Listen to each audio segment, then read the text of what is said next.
All right, everybody, welcome back to the Xavier Klein GM Owner Series. We will be working through week 9 and 11 here, and the first game will be against the Los Angeles Rams.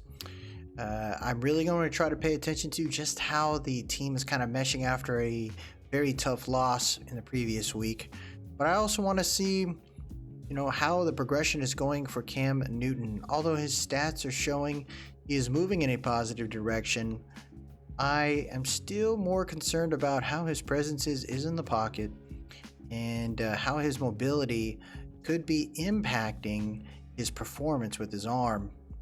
I think Cam Newton is a good bridge QB, but we got to keep watching it.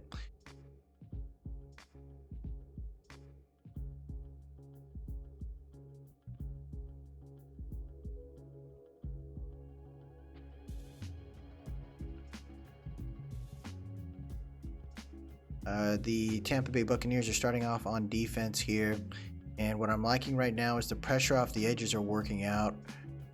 Treon Shoyinka is playing very well as a second-year edge rusher, and it's really encouraging knowing that if something were to happen, if we decide not to move forward with Shaquille Barrett in a few years, I think we have a really good player in Shoyinka to help bridge that gap. First play we're going to look at here with Cam Newton is 3rd and 1 with about 7:50 left here in the first quarter. A decent presence here. That was a good throw for an out route to convert the first down with Chris Godwin. You have a wide receiver stack left here for Cam Newton with about 7:10 here in the first. I liked how he stepped into the pocket, hit the wheel route here for Rachaad White, who is actually becoming a very good running back for us. 3rd and 1 here. We're motioning over 41 from the left side of the line. Play action called here for Cam. Totally misses the tight end off that route, which forces a punt. When I see something like that, I'm definitely concerned with some basic throws here, but what I liked is that we actually went for it on this 4th down to give the ball to 41, who deserved that catch, and I'm glad we were able to convert there. Shotgun formation, 3rd and 4, about 4:30 left here in the first quarter. You have Cam Newton, clean pocket, and he stepped in such a weird way, which when you do those crossbody throws, eventually it'll catch up to you. 3rd and 3 here for the Rams. They're trying to set up a screen, and the pressure just got to him. He just threw it to the ground. 2nd and 4 here at the top of the second quarter. Wide receiver screen right. Wide receiver stack right, and I like how Cam decided to run here. Now these hits, I'm glad he's able to take those hits, but they take a lot of fatigue off him, and that will impact his throws down the road. 3rd and 5 here. Cam Newton tries to take off, and as you can see there, pressure from this defense is starting to impact us already. Jimmy Garoppolo tries to throw a deep shot here, and our defense continues to play very well. I love the aggressiveness of my D-line, but I love the awareness and play rec of my corners. Bad throw right there by Cam Newton. And you start to see his peaks and valleys of performance today. It's been very tough. This one right here, we sent the dogs, and Antoine Winfield was the last hope. If he got by off that screen, I thought that was it, but great tackle by Antoine Winfield. 1st and 10 here with about 7 minutes left here in the first half. Cam Newton throws a nice shot to Mike Evans. Now, what I do like is the connection between him and Mike Evans has been nice.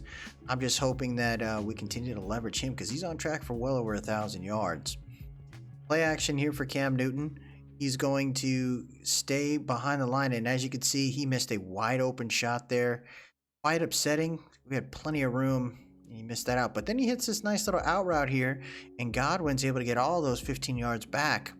I really like that throw there, but anything beyond 10 yards seems very scary.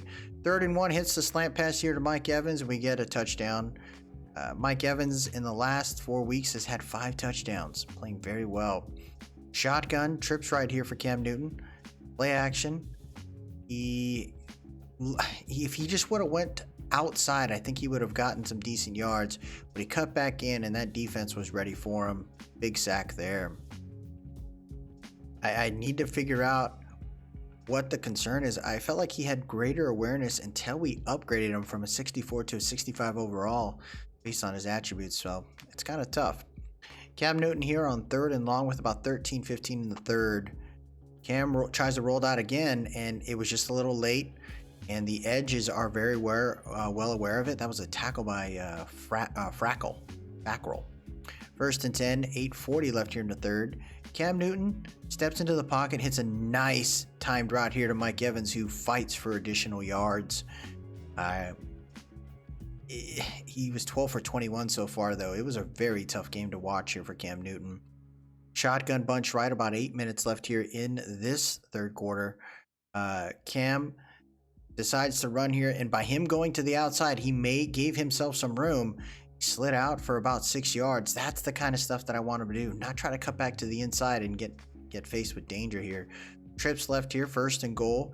Cam Newton looking around, hits a nice timed route right there to Rashee Rice, the rookie, who is looking for an interesting contract. I don't think we're going to do it, though. Single back bunch right for the Rams here. About 2:50 left here in the third. They're going to try to run, and what a stop by Kalijah Cansey there, getting some help by Keely Ringo. I really felt like this team was doing very well in this game. 3rd and 10 here.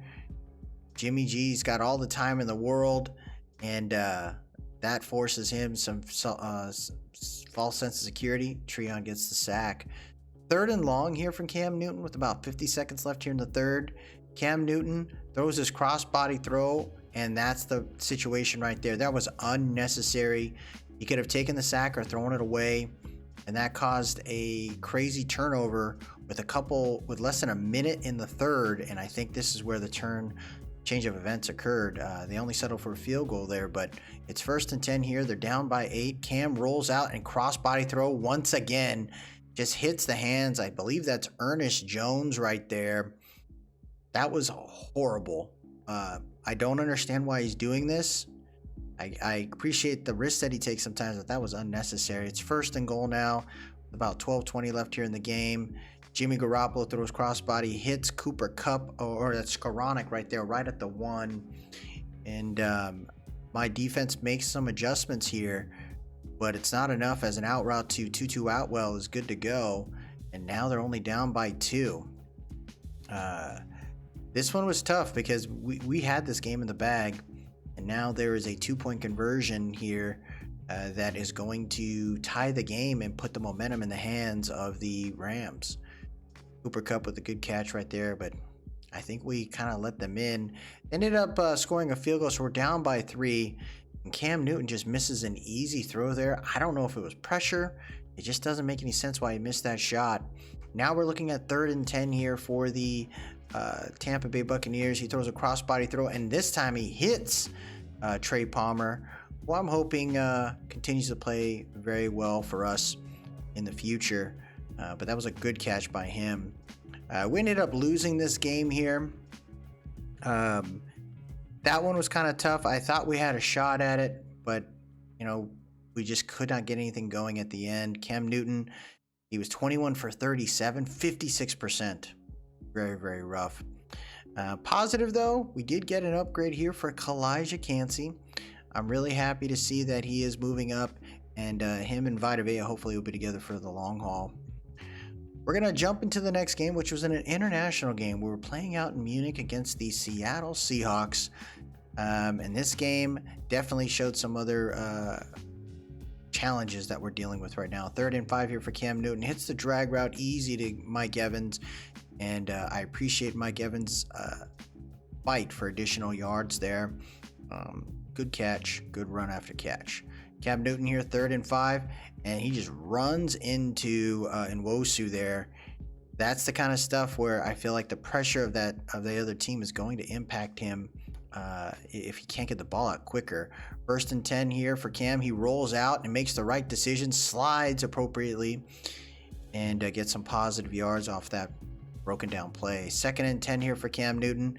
He throws it on the run, and he's able to throw a nice dot right there to Chris Godwin. That was a clean throw, but as you saw in the stats there, it was 9 for 13 for 69 yards only. Dinking and dunking. It's not great, especially against a team like the Seahawks. 2nd and 9 here. Cam Newton with about 10-15 here in the half. He has a clean pocket, able to hit right there Tompkins, and I'm starting to see some depth being used on the wide receiver group. So great catch right there by this young man. We have a goal line run right there, and the tight end, number 41, Keefe, is able to get into the end zone on the ground. I like that. 1st and 10 here for Cam Newton. Play action, hits the drag route right there to 45, and that's the mistake. 45 puts the ball on the ground. That's Dalton Keene, who we brought up from the practice squad due to the injury of Cade Otton, and he makes a bad mistake. That'll definitely be a move that we'll make to move him back to the practice squad or just cut him entirely. But this was an incredible run right here by Ricard White. I thought he was going to take it to the house. He ends up getting caught at the 34-yard line, but that was a huge play right there. Almost 50 yards on the ground. That was a great run right there by the young running back. Shotgun formation here for Cam Newton. About 8-10 left here in the 3rd. Cam throws it on the run, able to throw a nice dot right there. That's to Rashee Rice, who puts us inside the 10. Great route run, but great throw by Cam. 1st and goal here, hits the out route to Payne Durham, and you think we're good to go, but there's a flag on the play, and a big mistake has occurred, and it is Cody Mock, the rookie, who is now starting at left guard. Big mistake right there. So what looked like an easy play, we ended up settling for a field goal. Shotgun spread here for Geno. Geno throws it to the flats, and we punch it out right there. Great job by number 26, Carlton Davis, picked up by Ryan Neal, and he's going to take it to the house. And again, it's the defense that continues to save this offense. Anytime they're stagnant, the defense always tries to find ways to get it done, but we can't lean on that always. I'd love it if my defense could relax at times. 1st and 10 here in the 4th quarter, and there's a great run by White. That isn't a first down, but that was a nasty break. He was stopped at multiple levels and still was able to get almost the 1st down on that one run. 4th and goal here. The Tampa Bay Buccaneers are going for it, and this is what I thought was going to basically shut out the game. Good catch right there by Chris Godwin. We're up by 2 possessions now, and you would think with 10 minutes left, we got this going. Stuff started happening.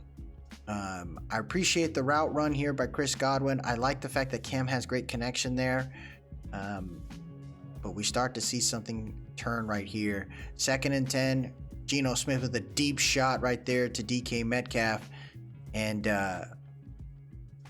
we're only up by 7 now.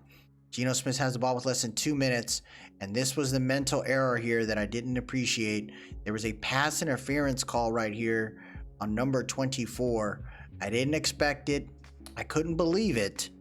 But Carlton Davis with the pass interference there. Now it's 1st and goal here with less than a minute. Geno Smith throws it to the flats, and that's a touchdown for Noah Fant. So we were up by 2 possessions in the 4th. We are now tied. This game ended in a tie, and that expression right there of him walking, thinking he was doing great, was really upsetting. We have a couple injuries we have to deal with, and we've also made the decision we're going to have Malik Willis start for us moving forward.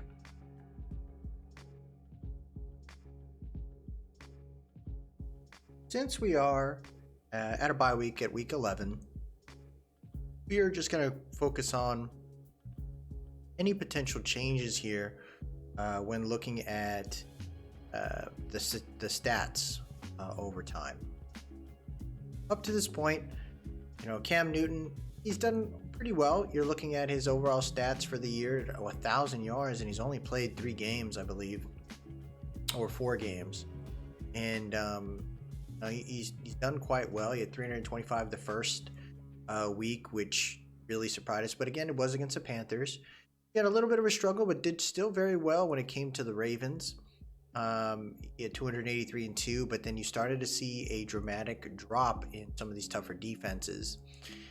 He was sacked 5 times against the Rams, considering it's Aaron Donald, and we had a lot of we had actually some O linemen that were injured during the game and prior to the game, which caused some issues there. But you're also looking at this game here in the international game here against the Seahawks.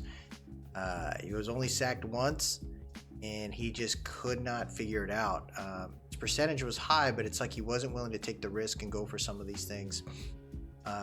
He was always going to be that bridge quarterback, as stated in his player tag there. And I think it's a great opportunity, knowing that the bye week is here, to pass it along to the young quarterback in Malik Willis. Malik Willis is going to have to work through some things, right? His morale is a little bit lower, and I think it just has to do with just our team stuff. But I think Malik's going to have a great opportunity now to ball out for us, and hopefully if he does well, we won't need to bring in a quarterback and leverage our first round pick for some other needs, maybe a weapon for him, maybe some O-line for him, but I could also consider even investing more into the defense to keep that as strong and as healthy as possible. We're also, when we got a captain tag left, we're going to go ahead and make Malik Willis a captain for the team and allow him to kind of grow. From a rushing perspective, I would say White has done very well for us as our starting running back. The touchdowns aren't there, but he's running pretty good, 4.9 yards per carry. He's only fumbled the ball once, but he's broken 37 tackles. He's had a 41-yard run, and I think that tells me right now, 474 plays, done very well there. 693 yards for him.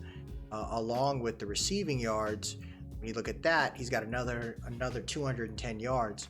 So he is about to cross the 1,000 scrimmage yard mark, which for me, when looking at a young running back, I think we can leverage him even more throughout the rest of this season, but more than likely the rest of his contract. So I'm going to try to see if we can find that 1-2 punch. Deontay Foreman is on the team for just the interim, but I would love to find myself a running back that can kind of work out for him and be his number 2. But I would say rushing has been very well for him. Keyshawn Vaughn is on this team, and he's okay. I just don't see myself keeping him for the long haul or making him more of a running back 2. I think he's there just to be a potential backup in the power back situation, or if necessary, something were to happen to White and Foreman. I think he's a viable player. The receiving yards, Mike Evans has pretty much gone off as of late. In the beginning part of the season, it wasn't so much. If you look at it, come week 1, he had 52 yards, then 91, 54. He only had 13 against the Chiefs.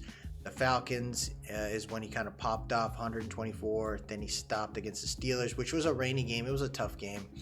It was a close game. And it was also Baker Mayfield. But then when you get here to week 7, you get to Cam Newton. And in the last 4 weeks, he has 5 touchdowns already. So I think he's starting to pop off. He's in the right spot. We'll see what happens with Malik Willis, but I have faith there in Mike Evans. Chris Godwin has played very well as well, too. He's got 53 receptions, 587 yards. With where we're at right now, he's on track for at least 750 yards, which I can take, having a 1-2 punch there. Russell Gage, honestly, has been playing pretty well for us. I don't know. I can recall. Yeah, he's on our. He's going to be on our team for at least a couple of years. So I'm happy to have him there. The tough part about Cade Otton is that he was playing pretty well, but he has to be on the field. And when you look at this, he hasn't been on the field since week 7. But when he is on the field, he's actually catching the ball quite often. So I'm hoping we can get him a little bit more and be that security blanket for Malik Willis. Trey Palmer, young rook, had a great start to his season, but has since subsided since we moved some guys around. And as you can see, in the beginning he was targeted 6 for 130, but then we kind of moved some things around and he's not targeted as often. But I'm okay with that because I'd like him to continue to develop behind a Godwin Gage and Evans, and I'd love to keep Gage going because I think some of these plays he's doing well. The rookie Rashee Rice has honestly been doing okay despite his stats showing otherwise. He's caught some really important plays. The Rams, he had a touchdown in a close loss there, but I think he does well when necessary. I would say probably year 3 maybe of their contract. Maybe they'll work out. Rashee Rice is a UDFA, so if we want to keep him, we have to pay him, and we'll look at that free agency contract down the road. Payne Durham actually has some decent speed to him, but one of my concerns is the guy drops the ball quite a bit. So I think he's a decent tight end 2, tight end 3 kind of deal, but he's not in it for me for the long haul.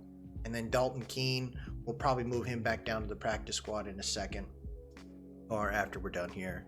As far as the O-line's concerned, everyone's given up a sack on this side, but I would say Jonah Williams has been a great surprise for us. It says 7 sacks for the season, but as you can see, when he joined us, it's been okay. I believe against the Steelers was the tough part. He was dealing with some crazy rushes, and Baker Mayfield was holding the ball quite a bit. So I don't think a lot of that sack made it. But after that game, he honestly did okay. And, only giving up a sack since then.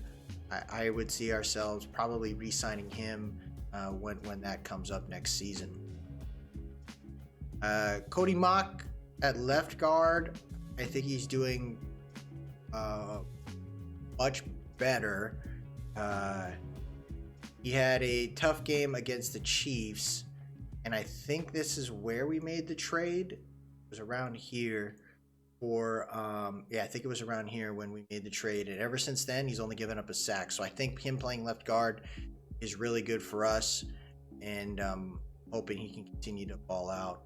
Beeler is not a full-time part. He's also injured right now. He's out for 2 weeks. Jensen's only given up 2 sacks, but he's been having some injury issues. Haynes has given a sack in 212, so I'm paying attention to this, and this is just telling me we get to beef up that line. Now, the versatility of Tyler Steen, the UDFA that we picked up, he's honestly done pretty well. He's only played 4 games. He's going to be the starting right guard for now until Feeler's back, but I think he's playing very well for us, and maybe we invest more there in the right guard position, or maybe let him rock it.